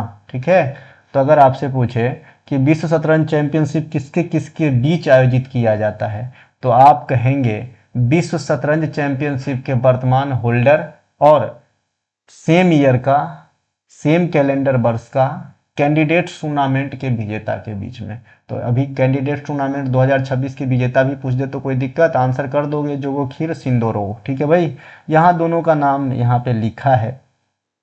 23 नवंबर से 17 दिसंबर 2026 के बीच में विश्व शतरंज चैंपियनशिप 2026 का आयोजन होगा। डिफेंडिंग चैंपियन अपना भारत के गुकेश डुम्माराजू, और ये आपका दावेदार रहेगा जोगोखिर सिंदारोव। नेक्स्ट है हमारा वर्तमान में दुनिया के नंबर 1 खिलाड़ी पुरुष जो है शतरंज में मैग्नस कार्लसन नॉर्वे है, और महिला में हाउ फियान चीन है। तो इन्हें ध्यान रखेंगे, ये नंबर 1 जो है खिलाड़ी हैं। भारतीय लोक नृत्य के संदर्भ में निम्नलिखित कथनों पर विचार कीजिए। पहला है कथन हमारा कि भाई घूमर नृत्य को वर्ष 2013 में एक अंतर्राष्ट्रीय ट्रैवल वेबसाइट के द्वारा दुनिया के शीर्ष 10 अद्भुत स्थानीय नृत्यों की सूची में शामिल किया गया था। बिल्कुल सही है ये। ठीक है, इनके अलावा कलबेलिया नृत्य को वर्ष 2010 में यूनेस्को की अमूर्त सांस्कृतिक विरासत सूची में शीर्ष स्थानीय कला के रूप में सूचीबद्ध किया गया था। ये भी सही है। दोनों राजस्थान का नृत्य, दोनों तबाही। तो यहाँ पे जो है आंसर उपयुक्त दोनों कथन सत्य है। ठीक है भाई, दोनों को जो है, ये जो ऊपर वाला घूमर नृत्य है ना, इसको यूनेस्को ने अपने लिस्ट में नहीं रखा था, ध्यान रखना, ये यूनेस्को ने नहीं रखा था। ठीक है, ये कोई वेबसाइट है जो इनको अंतर्राष्ट्रीय नृत्यों क्या स्थानीय नृत्य की सूची में शामिल कर लिया, तो इसलिए से ये चर्चा में है। इस प्रकार से क्वेश्चन बना, और कलबेलिया जो है यूनेस्को ने 2010 में इन पे नजर डाला। ठीक है भाई, तो दोनों सत्य है। घूमर राजस्थान का प्रसिद्ध लोक नृत्य है। इसकी शुरुआत भील जनजाति के महिलाओं के द्वारा किया गया था। इस नृत्य में सिर्फ महिलाएं ही भाग लेती है, जो गोलाकार आकृति में नृत्य करती है। इस नृत्य में देवी सरस्वती शुरुआत में, वर्तमान में शिव पार्वती की स्तुति की जाती है। सॉरी, खाली पार्वती कहेंगे, हाँ खाली पार्वती कहेंगे। ठीक है, शिव पार्वती कहेंगे तो गणगौर फेस्टिवल हो जाएगा। राजस्थान सरकार ने वर्ष 1986 में घूमर को राज्य का आधिकारिक लोक नृत्य घोषित कर दिया। तो अभी आधिकारिक नृत्य राजस्थान का घूमर ही है। ठीक है मेरे भाई। इसके अलावा कलबेलिया नृत्य, ये राजस्थान में सपेरा जनजाति का नृत्य है। इसे गुलाबो सपेरा का नृत्य भी कहा जाता है। 2010 में यूनेस्को ने अमूर्त सांस्कृतिक विरासत में शीर्ष स्थानीय कला के रूप में इसे सूचीबद्ध किया। इसे भी ध्यान रखेंगे। गरबा नृत्य, यह गुजरात का प्रसिद्ध है, आप सभी को पता होगा, नवरात्र उत्सव के दौरान किया जाता है। इसे 2023 में यूनेस्को की सूची में शामिल किया गया गरबा को। छऊ नृत्य इंडिया में 3 स्टेट में फेमस है, पुरुलिया, सरायकेला और मयूरभंज, है ना, यानी झारखंड, माफ कीजिए, पुरुलिया पश्चिम बंगाल, झारखंड सरायकेला और मयूरभंज उड़ीसा। इसे 2010 में यूनेस्को जो है इन पे नज़र डाले, इसे ध्यान रखेंगे। ठीक है, इनके अलावा जो छऊ नृत्य है, इसे इंडिया के सांस्कृतिक मंत्रालय ने क्लासिक नृत्य का दर्जा भी दिया है। तो अगर सांस्कृतिक मंत्रालय के अनुसार इंडिया में कितने क्लासिकल डांस है, तो आप कहेंगे 9। लेकिन अगर भारतीय संगीत नाटक अकादमी के अनुसार इंडिया में कितने शास्त्रीय नृत्य है, तो कहेंगे 8। ठीक है भाई, ध्यान रखना।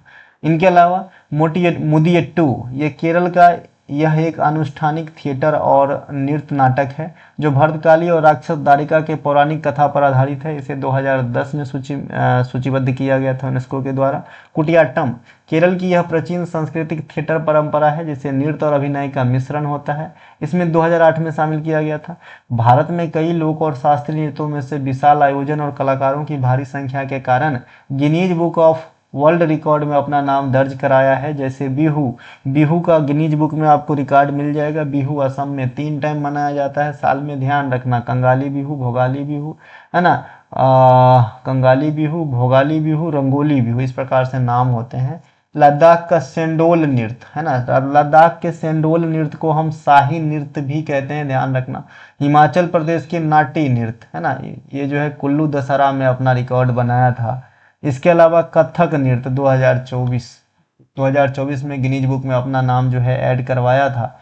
ये मध्य प्रदेश में कोई एक महोत्सव था उसके दौरान, अभी याद नहीं आ रहा है। इसके अलावा 19 अप्रैल को इंटरनेशनल डांस डे के रूप में मनाया जाता है। एक क्वेश्चन और, इंटरनेशनल योगा डे पहली बार कब मनाया गया था, फर्स्ट टाइम कब सेलिब्रेट किया गया था? 21 जून को, ध्यान रखना, बताना। इनके अलावा नेक्स्ट है हमारा स्वच्छ वायु सर्वेक्षण 2025 के संदर्भ में निम्न कथनों पर विचार कीजिए। पहला स्टेटमेंट है स्वच्छ वायु सर्वेक्षण 2025 के परिणामों में राष्ट्रीय स्वच्छ वायु कार्यक्रम के तहत 130 शहरों का मूल्यांकन किया गया। बिल्कुल सही है। इस सर्वेक्षण में 3 लाख से कम आबादी वाले शहरों में प्रथम स्थान मध्य प्रदेश के देवास को मिला। रहे वही देवास जहाँ पे आप जो है नोट वगैरह की बात करते हैं। हाँ सही है, दोनों के दोनों सही है, उपयुक्त दोनों सही हो जाएगा। इनके अलावा केंद्रीय पर्यावरण और जलवायु परिवर्तन मंत्रालय द्वारा घोषित स्वच्छ वायु सर्वेक्षण 2025 के परिणामों में राष्ट्रीय स्वच्छ वायु कार्यक्रम के तहत 130 शहरों का मूल्यांकन किया गया, जिसमें 103 शहरी केंद्रों में उल्लेखनीय सुधार देखा गया। 103 को इंक्लूड किया गया, 103 में पॉजिटिव चीज देखा गया इनको लेकर के उनके मूल्यांकन में। ठीक है भाई, ध्यान रखना। शहरों को पहले 3 कैटेगरी में बांटा जाता है इस प्रोसेस में, और फिर उन्हें अवार्ड से सम्मानित किया जाता है। जो शहर 10 लाख से ज़्यादा आबादी को कैरी करता है, इनमें पहला स्थान इंदौर को दिया गया है। याद रखना, इंदौर इंडिया के सबसे स्वच्छ शहर पिछले कई वर्षों से ये रिकॉर्ड अपने माथे पे रखा है। इंदौर में अगर आप कचरा फेंकेंगे ना, तो मैंने एक वीडियो देखा था, उस कचरा में जो पार्सल मंगाते हैं ना, उसके स्लिप के माध्यम से उसके घर पहुँच के जो है उससे उठवाया था। ठीक है, तो ऐसे ही चाहिए। दूसरे स्थान पर है जबलपुर मध्य प्रदेश का ही, 10 लाख से अधिक कैडर वाले क्षेत्र में। 3 से 10 लाख वाले आबादी वाले जो शहर हैं उनमें पहला स्थान अमरावती महाराष्ट्र को, द्वितीय स्थान झांसी और मुरादाबाद, दोनों ही उत्तर प्रदेश के शहर हैं। इनके अलावा 3 लाख से कम आबादी वाले शहर की श्रेणी में प्रथम स्थान देवास है मध्य प्रदेश, और द्वितीय स्थान परमाणु हिमाचल प्रदेश है। परमाणु नहीं, परमाणु। ठीक है। भारत की माननीय राष्ट्रपति श्रीमती द्रौपदी मुर्मू ने आवास एवं शहरी मामलों के मंत्रालय महुआ द्वारा आयोजित विज्ञान भवन नई दिल्ली में स्वच्छ सर्वेक्षण 2024-25 पुरस्कार प्रदान किए। अलग अलग श्रेणी में पुरस्कार विजेता शहर का नाम नीचे दिया गया है। ऊपर जो हम लोग आपको रिकॉर्ड बताया कि भाई इस कैडर में इस शहर को, इस कैडर में इस शहर को, ये स्वच्छ वायु सर्वेक्षण था, वायु के शुद्धता के अनुसार जो है सर्वेक्षण था, एक सर्वे था। अब जो मैं दिखा रहा हूँ ये फोटो, ये है आपका जो है ना, ये आपका स्वच्छ सर्वेक्षण है, स्वच्छ वायु में स्वच्छ सर्वेक्षण है, सुपर स्वच्छ लीग सिटीज। इसमें भी इंदौर आपके पहले स्थान पे आएगा, मोर देन 10 लाख जो जनसंख्या है वहाँ पे। दूसरे स्थान पे सूरत और तीसरे स्थान पे नई मुंबई। ज़्यादातर यही पूछा जाता है पहले वाले ग्राफ वाले चीज़। ठीक है, ध्यान रखना। 3 लाख से मैं कैडर में नोएडा पहले स्थान पे है ना। 50 से 3 लाख में न्यू दिल्ली म्यूनसिपल कॉरपोरेशन को पहला स्थान मिला है। 20,000 से 50,000 में ये आपका है ना। तो इस प्रकार से आपको ध्यान रखना है। इसके अलावा इसी के तहत कि भाई 5 पोल्यूशन कैटेगरीज में भी अवार्ड दिए जाते हैं इस कार्यक्रम के तहत, यानी है ना स्वच्छ सर्वेक्षण कार्यक्रम के तहत। एक तो मेन वाला होता है और एक उससे छोटा। 5 पोल्यूशन कैटेगरीज में पहला स्थान अहमदाबाद को 10 लाख वाले शहर में है ना। 3 से 10 लाख वाले शहर में मीरा भाईंदर महाराष्ट्र को पहला स्थान, और 50,000 से 3 लाख वाले शहर में देवास को पहला स्थान। तो जैसा बन पड़े इसे लिख लेना, यहाँ से क्वेश्चन अवश्य पूछे जाएंगे। हमारे जो पॉइंटेड करंट अफेयर होते हैं वहीं से आपके करंट अफेयर के भी 75% प्रॉब्लम सॉल्व हो जाते हैं। बार बार एक ही बात सिर्फ वही पढ़ाऊँगा जो काम की होगी। आवास एवं शहरी मामलों के मंत्रालय महुआ द्वारा स्वच्छ एवं साझेदारी पहल का शुभारंभ सितंबर 2025 को किया गया था। इसमें 72 मार्गदर्शक शहर और लगभग 200 प्रशिक्षु शहर है। देखिए यह एक योजना के जैसे हो गया। आपसे पूछा जाएगा स्वच्छ शहर जो है ना, स्वच्छ शहर साझेदारी पहल किस मंत्रालय के द्वारा चलाया गया और कब चलाया गया? तो आप कहेंगे 2025 में चलाया गया, महुआ के द्वारा चलाया गया, आवास एवं शहरी मामलों के मंत्रालय। अरे वो महुआ नहीं, शराब वाला मंत्रालय का शॉर्ट फॉर्म। ठीक है, तो इसमें जो है 72 मार्गदर्शक शहर यानी जो ऑलरेडी स्वच्छ हो चुके हैं उनको शामिल किया गया है, और 200 प्रशिक्षु शहर, मतलब ये 72 शहर जो है, ये 200 लगभग जो शहर है इनको गाइड करेगा, मदद करेगा इस कार्यक्रम के तहत, है ना। विदेशी मुद्रा का आरक्षित भंडार के संदर्भ में निम्नलिखित कथनों पर विचार कीजिए। पहला स्टेटमेंट है, विशेष आहरण अधिकार एसडीआर विदेशी मुद्रा का आरक्षित भंडार है ना का वह एक प्रमुख हिस्सा है। एसडीआर जो है फॉरेन एक्सचेंज या फॉरेक्स का हिस्सा होता है। क्या होता है भाई? एसडीआर तो होता ही है। एसडीआर है गोल्ड बुलियन है और आपका डॉलर यूरो वगैरह है और आईएमएफ की परिसंपत्तियां हैं। ठीक है भाई, तो ये हो जाएगा आपका, सही हो जाएगा। पहला स्टेटमेंट जो है दोस्त सही हो जाएगा। दूसरा है, वर्तमान समय में सबसे अधिक विदेशी मुद्रा का आरक्षित भंडार चाइना के पास है। कौन कौन सहमत है? चाइना के पास है। सही है भाई, वर्तमान में विदेशी मुद्रा का सबसे अधिक आरक्षित भंडार चाइना के पास है। ध्यान रखना, चाइना के पास है, ध्यान रखना। तो उपयुक्त दोनों के दोनों कथन जो है सही हो जाएगा। देखिए यहाँ पे आपको अगर चाइना शब्द सुनने में अच्छा नहीं लग रहा है तो मैं बता दूं अमेरिका कब होता है। जब आपसे कहे कि भाई विदेशी मुद्रा में गोल्ड के रूप में सबसे अधिक भंडार किसके पास है ना, विदेशी मुद्रा के अंतर्गत गोल्ड भंडार सबसे अधिक किसके पास है, तब यूएसए आंसर लगाना। लेकिन ओवरऑल अगर आपसे पूछे कि भाई सबसे ज़्यादा फॉरेक्स का माल किसके पास है तो चाइना आंसर लगाना। आई होप क्लियर हुआ है ना। विदेशी मुद्रा भंडार किसी भी देश के केंद्रीय बैंक, जैसे भारत के केस में रिजर्व बैंक ऑफ इंडिया द्वारा सुरक्षित रखी गई विदेशी परिसंपत्तियों का एक कोष होता है। अब सुरक्षित रखी गई मतलब ये नहीं कि कोनो घर में बंद करके रखा जाता है, नहीं रे बाबा, इनको भी चलाया जाता है, क्योंकि मुद्रा रखा रहेगा तो कोई काम का नहीं, इसको चलाना पड़ता है, मतलब किसी काम में किसी चीज़ में लगाया रहता है। लेकिन ये आरक्षित रहते हैं, जब चाहे तब जो है ले सकते हैं, निकाल सकते हैं। क्या हो बेटा, जो पानी पियो। विदेशी परिसंपत्तियां का कोष होता है। इसे अर्थव्यवस्था का सुरक्षा कवच कहा जाता है। जैसे होता है ना, अपने अच्छे बुरे दिन के लिए कुछ आप रखते हो, वैसे ही समझ लीजिए, क्योंकि यह रुपये की विनिमय दर को स्थिर रखने, अंतर्राष्ट्रीय व्यापार को सुचारू बनाए रखने और बाहरी आर्थिक झटकों से निपटने में मदद करता है। ये कैसे करता है नीचे बात करेंगे, पहले तो आप समझो। इनके अलावा जो है विदेशी मुद्रा भंडार की जो संरचना होती है, भारत के केस में क्या, मैक्सिमम देश के केस में, वो 4 प्रकार की चीज़ों से मिलके यानी अवयव से मिलके बने होते हैं। आइए समझते हैं ये 4 प्रकार की चीज़ क्या क्या होते हैं। विदेशी मुद्रा परिसंपत्तियां, यह सबसे बड़ा भाग होता है किसी भी देश के लिए विदेशी मुद्रा भंडार के अवयव का, यह सबसे महत्वपूर्ण भाग है। भारत के केस में वर्तमान में ये 556 अरब डॉलर की संपत्ति जो है रिजर्व है। यह मुख्य रूप से डॉलर या जो भी महंगा मुद्रा होता है, जैसे यूरो पौंड, वैसे डॉलर का सबसे ज़्यादा इस्तेमाल किया जाता है, इसीलिए मैं डॉलर पे ही फोकस करूंगा। वैसे यूरो पौंड के जो है ये भी कोई बुरी बात नहीं, क्योंकि अलग अलग कंट्री जो है, हो सकता है कि भाई भारत जो है पौंड के रूप में ना रखा हो, लेकिन कई कंट्री रखते हैं, इसलिए मैंने तीनों लिख दिया हूँ, है ना। तो यहाँ पे हम डॉलर को ज़्यादा प्रायोरिटी देंगे, क्योंकि डॉलर के रूप में ही जो है दुनिया में हम व्यापार को भी जानते हैं और विदेशी मुद्रा भंडार को भी जानते हैं। तो 2 मिनट के लिए यूरो और पौंड आप भूल जाइए, लेकिन वैसे ये भी होता है, ठीक है। वैश्विक मुद्रा में धारित होता है और मुद्रा बाजार में हस्तक्षेप के लिए सर्वाधिक तरल साधन है आपके विदेशी मुद्रा परिसंपत्तियां। स्वर्ण भंडार 131 अरब मूल्य के वर्तमान में भारत के पास है। यह दीर्घकालिक मूल्य संरक्षण का कार्य करता है। हालांकि यह सुरक्षित परिसंपत्ति है, परंतु विनिमय दर की तत्कालिक स्थिरता के लिए इसका उपयोग सीमित है। ये गोल्ड भंडार हो गया, एक आपका जो है यूरो डॉलर के रूप में हो गया।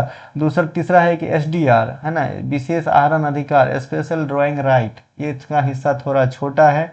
ये आईएमएफ की एक कृत्रिम मुद्रा इकाई है जो संकट के समय अंतर्राष्ट्रीय तरलता प्रदान करती है।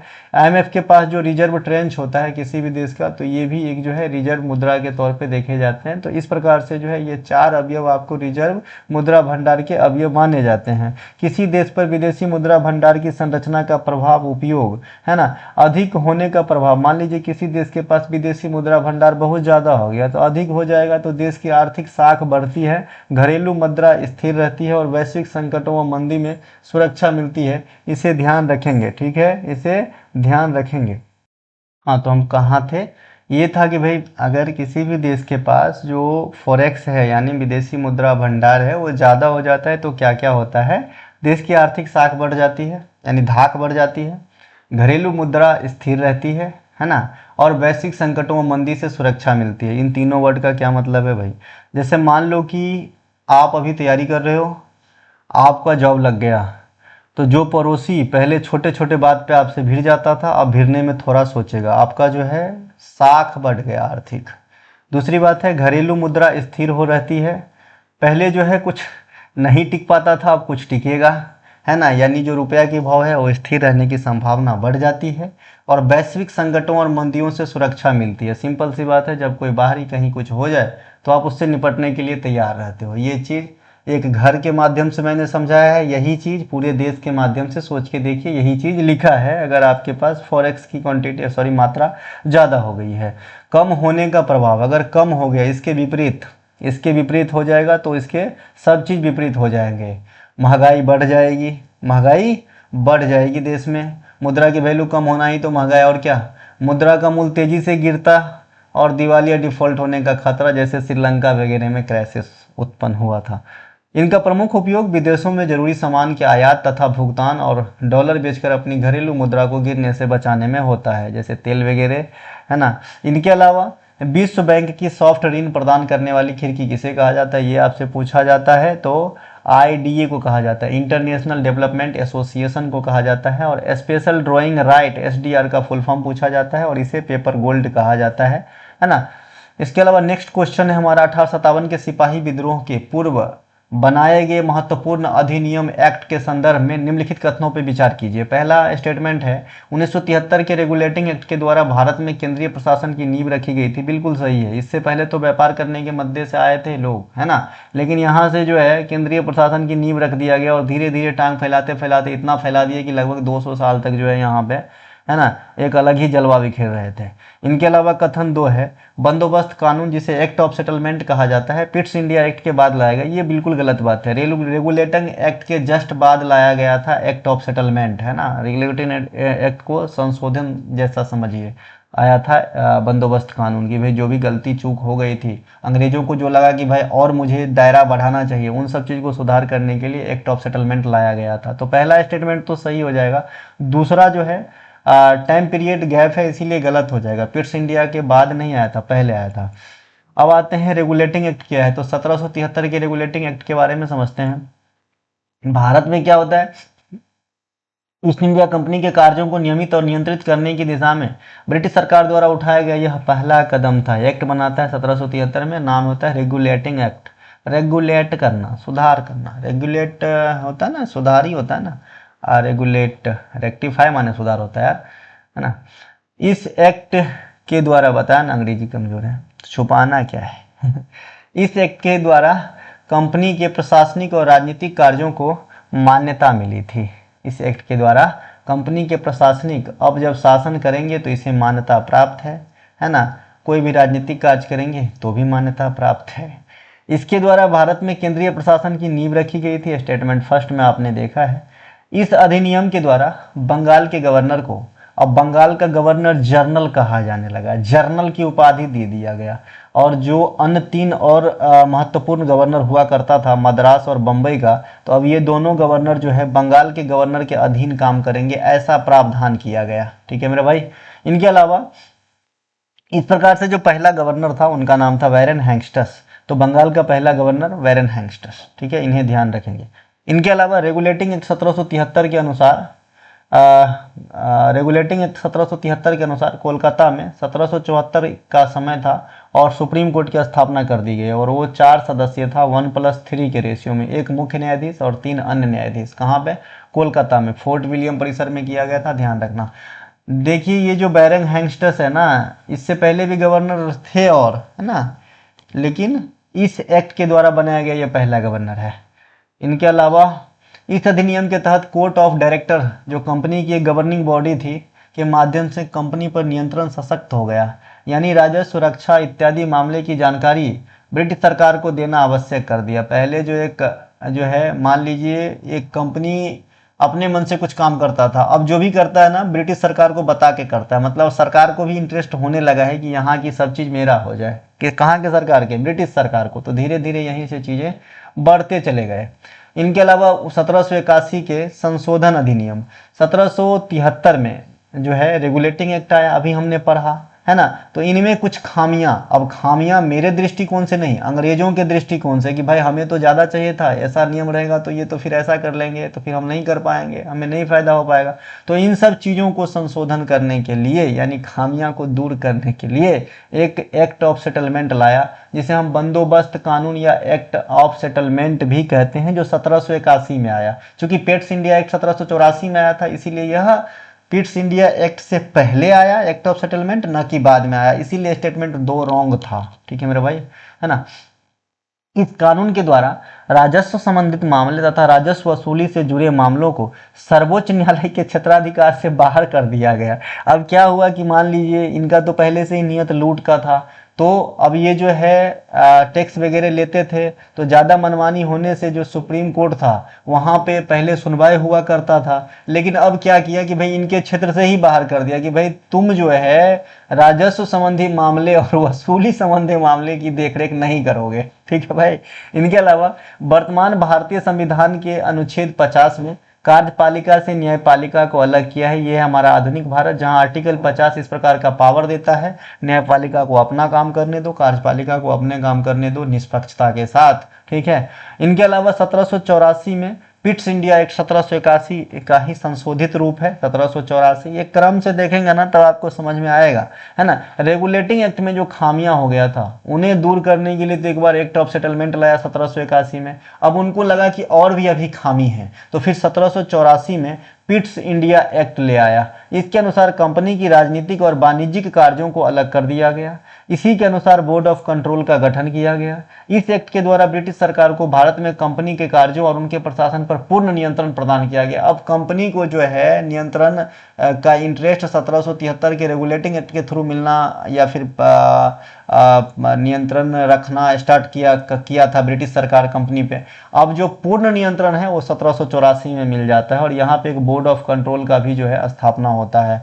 भारत में सिपाही विद्रोह जो 1857 की क्रांति हुई थी, उन विद्रोह में जो भी स्वतंत्रता सेनानी या हमारे वीर पुरुष या माता बहन जो भी जहाँ से आपका अगुवाई किए थे, उनको जरूर आप ध्यान रखें, क्योंकि ये क्वेश्चन कभी पुराना नहीं होता है, पूछा जाता है, और कई बार बता चुका हूँ, तो यहाँ पे मैंने नहीं लिखा है। एक चीज और आपसे पूछा जाता है, 1857 के क्रांति का सबसे बड़ा परिणाम, तो आप कहेंगे 1857 के क्रांति में जीत तो अंग्रेज की हुई, लेकिन बहुत बड़ा जीत हमारा भी हुआ था, है ना। क्योंकि जो है हमने उन्हें एक उस मोड़ तक ला खड़ा किया था कि उनको भी डर सताने लगा था कि भाई इन लोगों में भी जो है हिम्मत तो है हमें खदेड़ने की, है ना। और लास्ट में यही हुआ, है ना। तो एक क्वेश्चन पूछा जाता है कि 1757 के बाद क्या सबसे बड़ी जो है चेंजेस आया। हाँ, तो आप कहेंगे कि 1757 या यूं कहिए कि 58, क्योंकि 1757 में तो विद्रोह हुआ ही था। उसके बाद 1858 से 1947 तक ब्रिटिश क्राउन का शासन रहा, यानी अब जो इंडिया की शासन व्यवस्था है ना, वो इंग्लैंड के महाराजा महारानी के द्वारा शासित होने लगा, और इससे पहले कंपनी के द्वारा शासित होता था। ठीक है। इसके अलावा एक प्रश्न यहाँ पे आप बताइए, ये आपसे पूछा है मैंने, है ना। भारत में पहली बार द्विसदनीय व्यवस्था और प्रत्यक्ष निर्वाचन की व्यवस्था किस अधिनियम द्वारा लाया गया था। ये हमारा 5वां क्वेश्चन था आज के इस वीडियो में पूछे जाने वाले।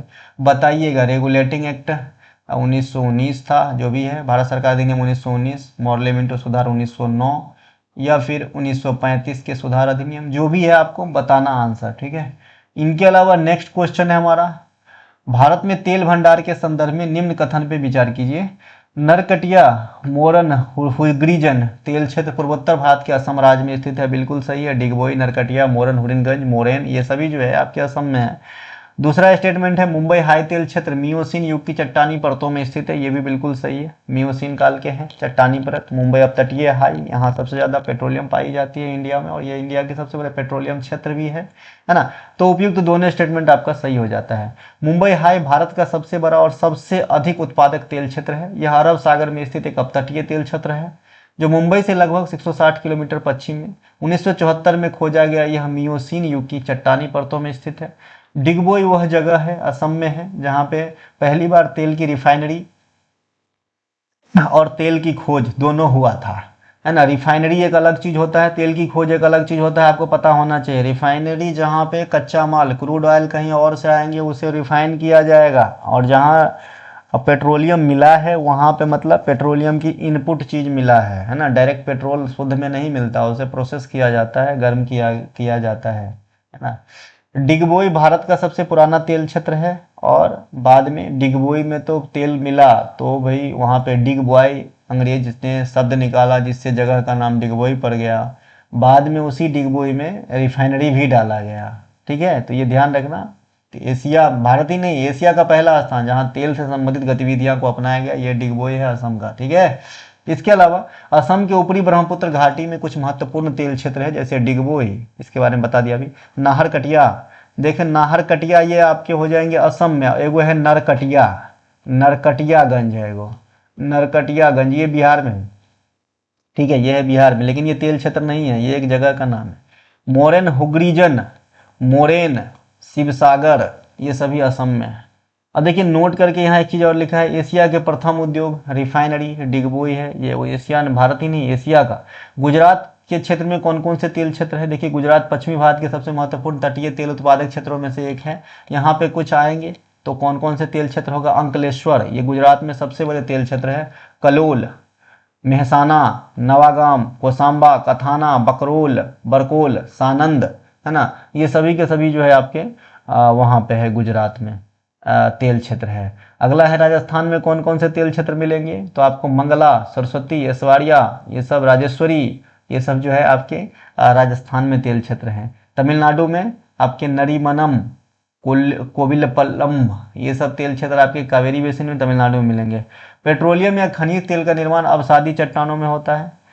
जैव रासायनिक प्रक्रिया के माध्यम से लाखों वर्ष के निर्माण में कार्बनिक पदार्थ संचय जो हो जाता है दबों के। तापमान की विशिष्ट परिस्थितियों की आवश्यकता होती है पेट्रोलियम बनने के लिए। तो ये पेट्रोलियम कैसे और किस चट्टान में पाया जाता है इसके बारे में है। वर्तमान में भारत का शीर्ष कच्चा तेल आपूर्तिकर्ता देश रूस है, जहां से भारत सबसे ज़्यादा तेल मंगाता है, ये है रसिया। दूसरे स्थान पे इराक, और तीसरे स्थान पे आप वेनेजुएला आ गया। अरे वेनेजुएला में बहुत खतरनाक अर्थक्वेक आया है ना। इनके अलावा सऊदी अरब इत्यादि। वर्ष 2026 में सबसे बड़े तेल भंडार वाले 3 शीर्ष देश जो है वेनेजुएला, वेनेजुएला में सबसे अधिक तेल का भंडारण पाया जाता है ना। उसके स्थान दूसरे स्थान पे है सऊदी अरबिया, जहां 16% तेल पाया जाता है। फिर ईरान है 12%। सबसे अधिक 18% तेल वेनेजुएला में पाया जाता है। वर्तमान में सबसे बड़ा तेल उत्पादक संयुक्त राज्य अमेरिका। अब ये दोनों ही पॉइंट में विरोधाभास है, कॉन्ट्राडिक्शन है। ऐसा क्यों भाई? देखो जो पहला वाला है 2026 में जहां लिखा है कि 3 शीर्ष वाले देश क्रमशः वेनेजुएला, सऊदी अरब और ईरान, तो यहाँ पे भंडारण है, भंडारण है, भंडारण है, भंडारण है। भंडारण मतलब भाई चावल तो है आपके घर में, है ना, लेकिन चावल का जो पकवान या कुछ बनाना है, व्यंजन जैसे भात बनाना है, उबालना है, तो अमेरिका जो है सबसे ज़्यादा पेट्रोल का उत्पादन कर रहा है, मतलब रिफाइंड कर रहा है, प्रोसेस्ड कर रहा है, तैयार कर रहा है ना, ईंधन के लिए। तो सबसे ज़्यादा उत्पादन अमेरिका करता है वर्तमान में, सबसे ज़्यादा भंडारण वेनेजुएला के पास है। ठीक है, ये उसी प्रकार से है जैसे इंडिया में कोयला का सबसे ज़्यादा भंडारण जो है, भंडारण के मामले में झारखंड आता है और उत्पादन के मामले में छत्तीसगढ़ आता है। तो ठीक वैसे ही समझिए। इनके अलावा बरौनी तेल शोधन कारखाना की स्थापना कभी 1964 में कहाँ पे है? बिहार के बरौनी में है, बेगूसराय के पास। कच्चा तेल और पेट्रोलियम उत्पादनों को मापने के लिए जो दुनिया में पैमाना का इस्तेमाल किया जाता है, एक तो है गैलन और एक है बैरल। ठीक है, देखिए गैलन का वैल्यू मैं यहाँ नहीं बताऊंगा क्योंकि कई सारे कंट्री में गैलन की वैल्यू अलग अलग हो सकती है, लेकिन जो बैरल है इसकी वैल्यू लगभग 159 लीटर होता है, 15.98 लीटर होता है ना। तो इसे हम बोलचाल के भाषा में 159 लीटर बोल देंगे। तो एक बैरल बराबर 159 लीटर।